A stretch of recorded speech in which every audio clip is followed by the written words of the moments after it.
What's going on, everyone? Welcome to another exciting episode of ForneverNewS, the only news source that provides anything and everything anime and manga related. And we don't bore you. We get into it. Let's do it. No matter how you move, get it done. No matter how you move, get it done. No matter how you move, get it done. No matter how you move, get it done.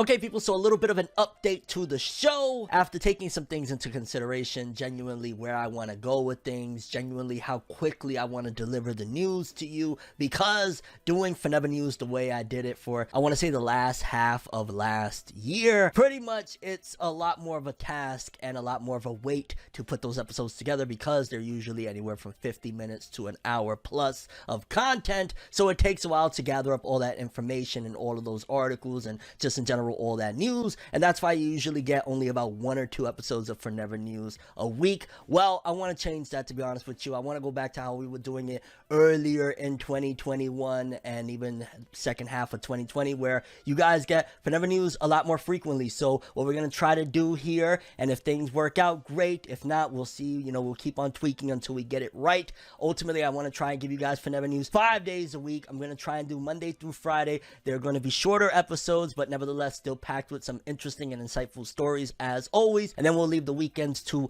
manga reviews and whatever we decide to do. But for now, that's something that I want to roll with. Let me know if you guys rock with it. Definitely drop a like and a comment and all of that good stuff to support it, because yeah, I want to give you guys more ForneverNewS episodes, and I want to give them more timely. I want to give you guys the news as it's happening, as I'm excited to talk about it. So this is what we're going to try. Full episodes, what I'm going to do is I'm going to try and compile the episodes throughout the week into one big, I guess, podcast format style episode. So you'll still be getting those over on the audio side of things, and I'll try and see if whether I use the other ForneverNewS channel to just do big episodes together or something like that. But yeah, we're gonna just, I guess, label this season 2 now. And without further ado, people, I don't want to waste any more of your time.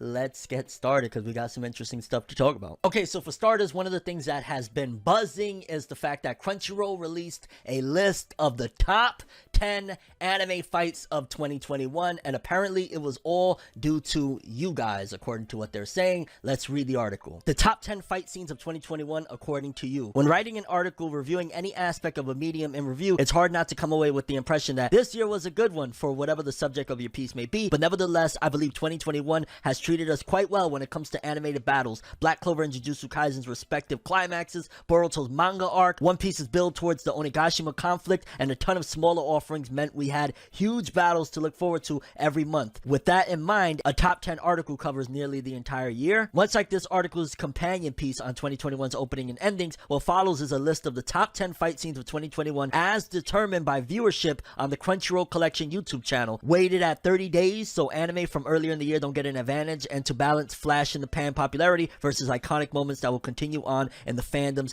consciousness. And basically, this is all calculated in the 30 days. I'm imagining the first 30 days of viewership that it got. So basically, when an episode dropped, when the clip dropped, they would calculate, okay, in 30 days it did X amount of views, and these are the ones that were the most viewed in 30 days of its release throughout 2021. Let's take a look. So for starters, at number 10, That Time I Got Reincarnated as a Slime, Hakudo versus Kyoya, which I'm not familiar with the series. I've been saying I'm going to get into it eventually, but that's dope. Okay, it's a little bit different. It's not, it can't all be from, the top of the top shonen, but I do know that the Slime series is very popular. So, okay, coming at number 10, we got one of the Slime series. Then coming in at number 9, Miss Kobayashi's Dragon Maid S Toru versus Lulu. Again, another one that I'm not too familiar with. It says here that it was done by Kyoto Animation. Oh, that's dope to hear that they're back on it. That's really interesting, and it's a slice of life series. That's kind of crazy. But okay, so 10, the Slime series. 9, Miss Kobayashi's Dragon Maid Toru versus Lulu. And definitely chime in the comments if you want to, as you're listening to this, say, hey, I thought that one was dope, hey, I thought that one was dope, whatever. Then number 8,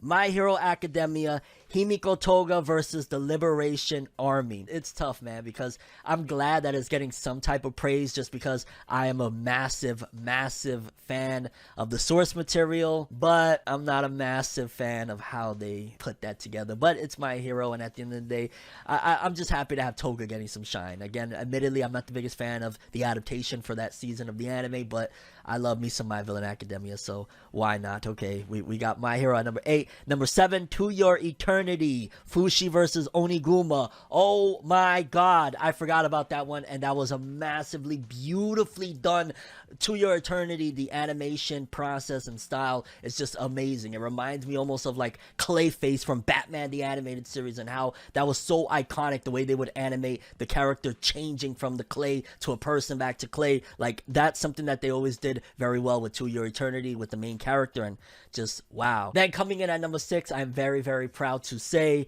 Black Clover, Asta and Yami versus Dante. Baby, I think Crunchyroll realized, like, yo, we gotta put a list together of series that, like, you know, the fans actually want to, because, you know, normally the top anime and all of that stuff, the Crunchyroll Awards, they usually ignore and snub One Piece, Black Clover, Boruto, anything that is ongoing. They usually don't give them any accolades. So at the very least, to get the fighting accolades, and it's due to viewership, basically us and our interests, that's really dope. And Black Clover, baby, going out with style and class. Cool beans, baby. Ooh, why I said cool beans? Anyway, number 5, Seide Gensoki Spirit Chronicles Real versus Assassin. I am not familiar with that one either, but wow. And it says here, a small child receiving a fantasy position that instantly downloads martial arts into his brain, Matrix style. Might be one to look into. Number 4, Tsukimichi Moonlit Fantasy Makoto versus Demon Army. And I believe this is an isekai series, and yeah, must be really dope to get to, you know what I'm saying, top 5 fights, which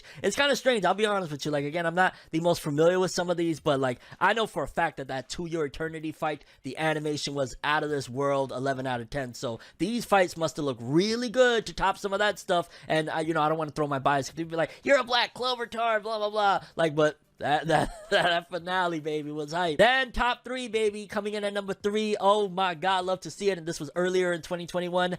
Megumi Fushiguro versus the Special Grade Curse. And absolutely, 100%, definitely throw that in there. I'm really, really happy to hear that was on there, because Jujutsu Kaisen, I mean, y'all know what MAPPA does. Yeah, we don't gotta go that far into it. MAPPA Studios, baby. Number 2, let's go. Finally getting some recognition on the anime side of things in the West, because 2021, One Piece was incredible with the anime. Wano, everything about Odin's backstory. To be honest with you, I probably would have picked an Odin fight more, because I'm such a massive fan for Odin. But Roger versus Whitebeard, that looked gorgeous, and they added extensive extra scenes to it that wasn't from the manga, and just, yes, baby, I love to see it. One Piece getting some shine in the actual anime, opposed to just being like, you know, it happened and people being pissed off. And then number 1, baby, number 1, which I ain't gonna lie, I'm not mad at this top 10 at all, and it just shows how much people really rock with certain things. Coming in at number 1, though, Kawaki versus Garo from Boruto Naruto Next Generations. If you've seen the intensity of that, like, already, remember, this list is comprised of viewership. So Boruto has an installed, I don't want to say viewership, because, you know, older fans, they don't really care for a lot of the next gen stuff, but it has an installed base of people that will at the very least give it a shot, just because it's a sequel spin-off to Naruto. And one of the things that I really like about this being number 1 is the fact that it's not relying on the Naruto and Sasuke stuff. Like, the haters will immediately come out and say, aha, it's because Naruto and Sasuke. Can't say that with this one, even though I ain't gonna lie, I probably, me personally, would have put the Naruto and Sasuke ones above that. But again, it's due to viewership, and I love to see it. Kawaki versus Garo at number 1. Let's freaking go. And yeah, people, that was the top 10 anime fights of 2021 based off viewership, according to this Crunchyroll article. And yeah, a lot of powerhouses that 100% belong there. Next up, a very interesting story regarding a very lucky One Piece fan, because apparently this fan, they came from another country, and their dream was to, like, meet Oda, the creator of One Piece, and, you know, just like all of us that we really love and adore One Piece. Well, apparently this person had the opportunity to get, similar to how Luffy got the straw hat from Shanks, Shanks' voice actor put the straw hat on him. Like, really interesting stuff. Let's read. Hi, Surika. I just read your fan letter to me. It's amazing you're planning to create the best IT company in the world. Regarding your dream, as someone who already achieved his goal, I can only tell you, dreams do come true. By the way, I have a present for you today. That's a straw hat with my signature. When your company becomes big in the future and asks me to collaborate, I'll gladly accept accept your offer and meet you. Hopefully you'll hand over the straw hat you got to me then and treat me to a beef steak. I'm looking forward to the day when your dreams come true. By Eiichiro Oda. Oda signed the straw hat for him, and also the voice actor Shanks bestowed that straw hat on. And that's really dope, man. That is really dope. Like, yo, he just said, hey, you know, I got a dream of making a giant IT company one day, and I'm a massive One Piece fan. And Oda was like, I'm gonna make you feel great right now. And that's something that's dope. I always try my best to do that when people, they're like, yo, Fornever, I love what you do, blah, blah, blah. I'm always like, word, what's up, yo? How's your day going? Let's have a little conversation. Anything you can do to brighten people's day, man. That's the life experience from my perspective of trying your best to make somebody's day better. Whatever you can do, and especially if you have the power to just, yo, let me just sign something right here and give it to him and tell him a couple of words that mean something to me, that might make his whole freaking year. So shout outs to Oda for that. This was beautiful. Yeah. Next up, people, a very, very interesting piece right here, because according to rumors, which I've been seeing this everywhere, it says Jujutsu Kaisen movie, more than likely, I don't want to say it's confirmed, but more than likely will be coming to North America in February, which I was expecting like March or April, because there was a very big buffer between the release of the Demon Slayer film over there in Japan and outside and over here in the West, but a little bit different circumstances. Obviously the pandemic played a big part of a massive delay in between the release and whatnot, but word is circulating that we'll probably be getting the Jujutsu Kaisen 0 movie in February. I am so freaking hopeful. Whenever it is, I'm here for it, because February, that's literally next freaking month. And based on everything I've seen, like I just saw, it was about last week, I want to say it was released, a big, massively gorgeous trailer that was really emotional, where you see Yuta crying, and also, like, I can't wait. Y'all know anyway how much I really love Jujutsu Kaisen. Like, Gege Akutami is definitely one of the goats of the new gen of manga. For crying out loud, Jujutsu Kaisen sold the most of last year in general, manga-wise, and a lot of the times, not all the time, there's definitely times where a series will not be that great and sell well, but Jujutsu Kaisen is one of those times where the quality and the sales are matching, and beautifully so. So yeah, people, is looking like Jujutsu Kaisen Zero's movie might be coming to North America in February, and I'm here for it. Okay, people, next up, this is a story that I really wanted to talk to you guys about. I am a massive Invincible fan. I loved that first season that dropped over on Amazon Prime, but apparently there's some drama going on over there, and a massive lawsuit is hitting Robert Kirkman. In case you don't know Robert Kirkman, he is credited as being, you know, the creator of Invincible, but also he is the creator of the Walking Dead comic series as well, and the artist of Invincible is suing him. It says here, an Invincible artist is suing Robert Kirkman over animated show profits. Invincible creator Robert Kirkman is being sued by a comic book artist who says he was tricked into relinquishing his copyright. William Crabtree claims he co-created Invincible. He was the comic book's colorist for its first 50 issues, but was convinced by Kirkman to surrender his ownership of the title back in 2005 in order to make it easier to sell the rights to studios. Quote unquote, fraud and deceit has become a standard business practice for Kirkman and is apparently where his true creative aptitude lies, claims attorney Devin McRae in the complaint. Crabtree claims that he had an oral agreement with Kirkman that granted him 20% of single sale proceeds for Invincible, as well as 10% of any revenue from quote-unquote other film or TV commercial exploitation of the work, together with any derivative projects based on the work or any allied or ancillary rights in the work. Essentially, this means that Crabtree would have missed out on a large paycheck when Invincible was turned into an animated series. As for why this agreement was never written down, Crabtree alleges that Kirkman convinced him to sign over his rights with a quote-unquote certificate of authorship while at San Diego Comic-Con in 2005. He claims that Kirkman persuaded him by stating that Invincible would be more saleable to studios if it came from a single creator. Quote-unquote, Kirkman falsely told Crabtree that Crabtree's rights and financial interests in the work will remain unchanged if he signed a certificate of authorship, and that the document would simply allow Kirkman to market the licensure of the work more easily, resulting in greater profits for both of them, reads the lawsuit. Once the document was signed, the lawsuit claims that Kirkman continued to pay Crabtree for comic sales as well as licensing by MTV for an animated series and Paramount Pictures for a film and TV option. But when Invincible was picked up by Amazon Studios, Crabtree claims that Kirkman refused his claims for compensation. When Crabtree questioned Kirkman about why Kirkman continued to pay Crabtree royalties on the work for years after the certificate of authorship, Kirkman stated that those royalty payments were actually just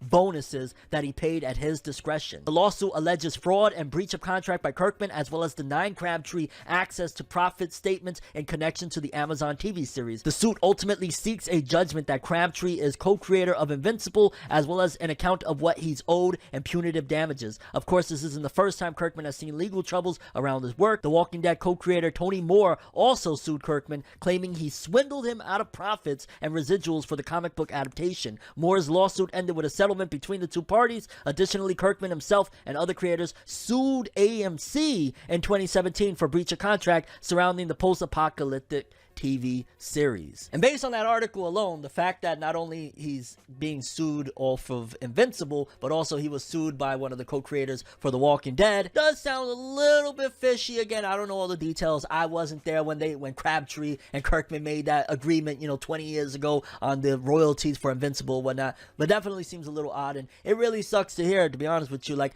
authors, artists, people in the creative process in general put their blood, sweat, and tears to things like this, and when shit like that happens, like, I couldn't imagine being a creative of something, of a piece of work, and it gets picked up and I'm like, yeah, I'm celebrating, only for me to be shut out of it and not get royalties and compensation and stuff like that. It sucks. And sometimes you trust the wrong people and they will use that silver slithery tongue to have their way, and you'll end up looking like Bozo the Clown out here, and that's very, very unfortunate. Especially, I'm a big, massive, passionate fan and supporter of creatives and artists in general, so I'm not really happy to hear something like that. Like, if you're an artist and you put in the work and time and the agreement was what it was, hopefully everything gets resolved and Kirkman pays him his just dues, if that was the truth. And just in general, it's shitty to hear because I freaking love Invincible and I hate hearing that there's drama behind it. And likewise with The Walking Dead, well, I used to love, I don't really like Walking Dead no more, but yeah, Invincible, massive lawsuit going on right now. We'll see how that turns out. Okay, people, and last story of the episode. Unfortunately, the anime community has a very nasty side to it, that when certain things go in a certain racial way, all of a sudden a lot of racial slurs start flying, and it's pretty disgusting because basically the voice actress for the dub of Don't Toy With Me, Miss Nagatoro-san, was revealed, and it was Kimberly Ann Campbell as Nagatoro. Obviously, you can see from the picture, she's a beautiful black woman, and fans, I guess you would say, I don't really want to call them fans, basically assholes and racists, came out the woodwork to start with the racial slurs, and the original post that I saw this on was blowing up, and it's just really disgusting because one of the things is these people are saying, she's not black, why would you get a black voice actress? But 90-something% of voice actors and actresses in the anime industry are white, and majority of these characters are Japanese, so what does it matter who's the voice actress? In fact, it's dope giving people a chance. There's not that many people of color, especially in the anime voiceover industry. There's not that many people of color that are in there, so giving her a chance to voice somebody really awesome like Nagatoro, I don't see what's the problem. Like, there's 50 million white voice actors and actresses that play Japanese characters every single day. But then especially the fact that, people coming out their mouth with all the nasty shit, that's the stuff about the anime community people don't really speak about. It's almost an unspoken thing out there that a lot of people are aware of. Is like, whenever something like this happens, there comes the and it's just nasty. It's really nasty out here. Shout outs to Kimberly Ann Campbell. I can't wait. I'm gonna rewatch Nagatoro today so I can hear that freaking excellent performance that she's gonna deliver. And yeah, people, hope you guys enjoyed the first episode of the new format for Fornever News. Let me know any tweaks you want, anything you need changed, you want changed, something you like, disliked. Yeah, I really want to deliver you guys the news a lot more efficient, a lot more quickly, and a lot more in a condensed format that's more palatable, so I don't have to take up too much of your time in the day. And here we go, let's give it a shot. That's all I have for this one though. Thanks for watching, hope you enjoyed. If you liked anything I had to say or enjoyed the video, drop me a like, I'd greatly appreciate it. And if you want more from me, make sure to subscribe, follow me on Twitter, Instagram, hit that bell to get all notifications. And if you want to follow any of my other social media, links are in the description below. I'm ForneverWorld, and as always, people, have an awesome day, and remember the golden rule: anime and manga for life. Bye. My voice cracked right there. Have an awesome day, peace, and you guys just watched another episode of ForneverNews.